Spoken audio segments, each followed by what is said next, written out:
பார்ப்பதற்கும் பெண் ஆணை பார்ப்பதற்கும் அருளாளர் ஒரு பெண்ணை பார்ப்பதற்கு வித்தியாசம். அப்ப நம்பி ஆரூரர் சுந்தரரா இருக்கும் பொழுது கமலினி அணிந்ததைய பார்த்தார். இந்த காட்சியை சொல்லி ஆகும். ஆனா அவர் அருளாளர். எல்லாரும் பார்த்த மாதிரி அவரும் பார்த்தான்னு சொல்லிட்டா என்ன ஆயிடும்? அவரு திருத்தொண்ட தொகை பாடத்துக்காக தான் பூமிக்கு அவதாரம் செய்தார். இந்த வரலாற்றை சேக்கரார் சுவாமிகள் எழுதுறார், அருள்கிறார். ஆனா இது எப்படி சொல்றது? காப்பிய தலைவர் அவர் ரெண்டு பெண்களை பார்த்தான்னு எழுதலாமா, சொல்லலாமா? உலகெல்லாம் பெருமான் அடியெடுத்து வர கொடுத்திருக்கிறார். எப்படிதான் சொல்றது? ஆனா சேக்கரார் இயல்புலேயே இலக்கணம் இலக்கியம் படித்த பெரும் புலவர். அவருக்கு அதையும் விட முடியல. தமிழ் ஒரு பெண்ணை எப்படி வர்ணிச்சு சொல்ற அந்த வரையறையும் விட முடியல. ஆனா இது ஆன்மீக வரலாற்றை சொல்லுகிற நூல், அதையும் விட முடியும். அதுதான் தெய்வ சேக்கரார். ரெண்டே ரெண்டு புலவருக்கு தான் தமிழ் தெய்வ என்ற அடையாளம். ஒன்று ஒடுமனை பாடிய தெய்வ புலவர் திருவள்ளுவர், மற்றொன்று அடியார் புராணம் பாடிய தெய்வ சேக்கரார். யாரும் தெய்வம் என்ன தெரியுமா? அந்த ரெண்டு பேரை பார்த்தால அந்த காட்சி கற்பகத்தின் பூங்கொம்போ, ரெண்டு பேர் கற்பக மரத்திலிருந்து ஒரு கிளை போல இருக்கிறார்கள். வர்ணிக்கிறார். காமந்தன் பெருவாழ்வோ, ரதி பிரின்ஸா பிறந்தா எப்படி இருக்கும் அந்த மாதிரி இருக்கிறாங்களே இவங்க. காமந்தன் பெருவாழ்வு, காமனுடைய பெருவாழ்வாக கூட ரதி தேவிதா. பொற்புடைய புண்ணியத்தின் புண்ணியம், புண்ணியமே புண்ணியம். அந்த புண்ணியம் புண்ணியம் செஞ்சா எப்படி இருக்கும்? புண்ணியம் அதுவே புண்ணியம் செஞ்சிருந்தார். பொற்புடைய புண்ணியத்தின் புண்ணியமோ புயல் சுமந்து, புயல்னா மேகத்தை போன்ற கூந்தல் அர்த்தம். புயல் சுமந்து விற்குவளை பவளமலர் மதிபூத்த விரைவொடியோ அற்புதமோ. இதுவரையும் இது ஒரு காதல் பாடல், வர்ணிக்கிற பாடல். இப்படி என்னை பார்க்க வைத்தது சிவன் அருளோன்னு வச்சார். நான் அப்படி பார்க்கிற ஆள் கிடையாது. என்னை இப்படி பார்க்க வச்சிருக்காங்கன்னா அது அந்த ஆளுநர். இது ஏன் பார்வை அல்ல, அற்புதமோ சிவன் அருளோ அரிய என்று அதிசயித்தார். இப்ப பாட்டு பாருங்க. கற்பகத்தின் பூங்கொம்போ, காமந்தன் பெருவாழ்வோ, பொற்புடைய புண்ணியத்தின் புண்ணியமோ, புயல் சுமந்து விற்குவடை பவளமலர் மதிபூத்த விரைவுடையோ அற்புதமோ சிவன் அருளோ அரியே என்று அதிசயித்தார். சிவன் அருளால பார்த்ததுக்கே தண்டனை கிடைச்சது. ஏன் திருத்தொண்ட தொகை கிடைக்கணும் தமிழகத்துக்கு? போயிட்டு வந்தாரா? வந்து 16 வயது வரையும் மானுட வாழ்க்கையில் இருந்தார். இறைவன் தடுத்தார் போனார். கதை எல்லாரும் தெரியும். தடுத்தார் கொண்டவனே இவருக்கு என்ன செய்யறதுன்னு தெரியல, பிக்கித்து நிற்கிறார். இறைவன் பித்தான கொடுத்துருக்கிறார். பித்துன்னா என்ன அர்த்தம்னா பைத்தியான அர்த்தம் இல்லை. பெத்தமனம் பித்து அப்படின்னா அம்மா அப்பாலாம் பூசி எடுத்துக்கூடாது. குழந்தைங்களாம் தெரியும். செத்தமனம் பித்து, ஓ அப்பா மனம் பூசி. பித்துன்னா எந்த தப்பு செஞ்சாலும் மன்னிக்கிற ஒரே நீதிமன்றம் அது தாயோட மனசு. என் பிள்ளை பத்திரமாக்கு தந்த அந்த பக்கத்துக்கு பையனோட செஞ்சு கொடுக்குறாங்க. தான் பிள்ளைதான் தப்பு காரணம் அப்படின்னு தெரிஞ்சாலும் நல்ல சாப்பிட்டு கொழுகொழுன்னு இருப்பா.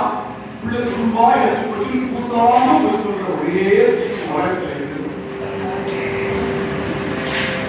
ஒரு குண்டா சாதத்தை ஒவ்வொரு உண்மைதான் கொண்டு முடிட்டு இருக்காங்க. கண்டு கொடுப்பாங்க. ஒரு உண்டானே தின்னும். ஆனா ஒவ்வொரு உண்டையாலும் கொண்டு இருப்பாங்க மணிக்கணக்கா. நீங்க உள்ள போயிட்டு வரும்போது ரொப்பிட்டு வருவாங்க, ஃபீல் பண்ணிட்டு வருவாங்க, கவனி பண்ணுவாங்க. ஒரு உருண்டை சாப்பிடவே ஃபீடிங் பாட்டிலுக்கு சொல்ற போட்டு ஒரே இடம் நம்ம தமிழ் மண்ணா ஃபீடிங் பாட்டிலுக்கு சொல்றோம். ஏன்னா அதுல ஒரு பால் வந்து யாரும் தெரிஞ்சுக்க இப்படிப்பட்ட அந்த இறைவனை சொன்னார்னா அப்படிப்பட்ட மனசுடையவன் கிடையாது. ஆனா இவர் சொன்னது பித்தான்னு சொல்லி திட்டிட்ட. சாமி போய் நான் என்ன செய்யறது? பாட்டு பாடு. தடுமாறி இருக்கும் பொழுது பெரிய அண்டாவோட ஸ்பூனை போட முடியாதுன்னு சொல்றோம். பக்கத்துல போய் தடுமாறி இருக்கும் ஒரு பெரிய அண்டா அந்த ஸ்பூனை போடா விடாது. பக்கத்துல ஏன் தடுமாறி? அப்ப ஆயக்கலைகள் 64 வல்லவர். ஏன்னா ராஜாவுக்கு உள்ள எல்லா கலையும் சொல்லி கொடுத்துருக்காங்க. நம்பி ஆர்வம் இருக்கு. பாட்டு பாடுன்னு சொன்ன உடனே ஸ்ட்ரக்காய் நிற்கிது. நம்ம திரும்ப மாணவர்களை நல்லா தயார் பண்ணிருக்கோம். பாடுகள் அப்படியே இருப்பாங்க. நம்ம எடுத்து விட்டோம்னு கிளம்பிடுவோம். அப்படி எடுத்து விடணும். எடுத்து விட்டோம்னா அதிலே நம்ம கிளம்பி பார்த்துருக்கீங்களா? கேட்ட சுந்தருக்கு அப்படிதானே அப்படின்னு அவருக்கே அப்படின்னா நாங்களாம் ஏமாற்றோம். அதனால ஐயா தொடங்கி வந்து நாங்கள் பின்னாடி வந்துடும், இன்ஜின் விட்டா பெட்டி தானா வந்துடும் அப்படின்னு நம்ம நம்ம மாறணும். அது மாதிரி நான் என்னன்னு பாடுறதுன்னு கேட்கும் பொழுது சாமி எவ்வளவு குசும்புறாரு, பித்தான பாடம் ஒருமே பாவமா இருக்க, நான் திட்டமே நம்மளை காப்பாற்ற திட்டமேன்னு இருக்கிறாரு. அவனை பார்த்து அதே வச்சு பாடணும். இப்படி இருக்கும் உச்சபட்ச அவமானம். இப்படியே நொந்து நொந்து நொந்து நொந்து அவர் எடுத்தப்ப இந்தளம் மனசை அப்படியே கரைக்கும். மனசுல இருக்க நச்சை எடுக்கணும், உடம்புல இருக்க நச்சை எடுக்கணும். இட்ஸ் கண்ட்ரோல் டாக்ஸின் கொடுக்கணும். மாயமான கோயில் ராதா டாக்ஸினை கண்ட்ரோல் பண்ணி ரத்தத்துல டாக்ஸின் ஒரு நச்சு பொருள் சேரும், விஷம், பாய்சன். அதை கண்ட்ரோல் பண்ற ஆற்றலை எதுக்கு மாயமான கோயில் உண்டு. மனசுல சேர்ந்தாலும் அதை கண்ட்ரோல் பண்ற ஆற்றல் எதுக்கு இந்த பண்ணு கொண்டு நம்பியாளர்கள் இருப்பாங்க. இப்ப இந்த காட்சி தெய்வ சேர்க்கிறார். நான் முன்னாடியே சொல்ல மாதிரிதான் தெய்வ சேர்க்கிறார். ஞான சமுந்தரையே அப்படி பார்த்தவர், நாவுக்கரசரே அப்படி பார்த்தவர். காப்பியத்துடைய கதாநாயகர்கள் நம்பி ஆளுநருக்கு வரும்போது அவருக்கு எப்படி இருக்கும்? காப்பியத்துடைய தலைவரே நம்பி ஆளுநர். அந்த இடத்துல புத்தாக்கரை சொல்லி ஒரு பாடலாம்னு சொல்லணும். எப்படி பாடியிருக்காரு பாருங்க. அந்த ரெண்டு பாடம்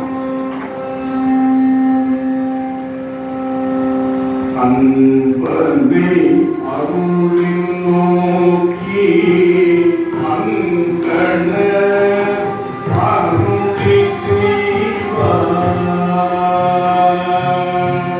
அன்பனை அருளின் நோக்கி அங்கண அருளி செய்வார்.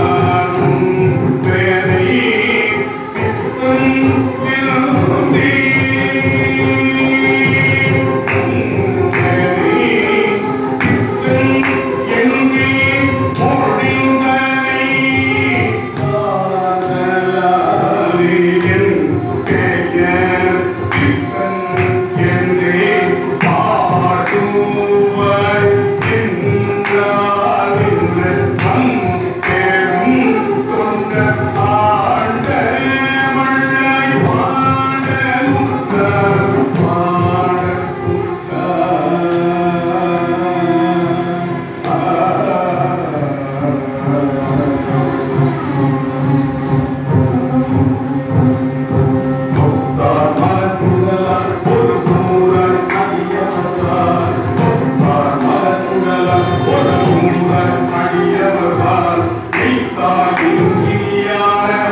Allah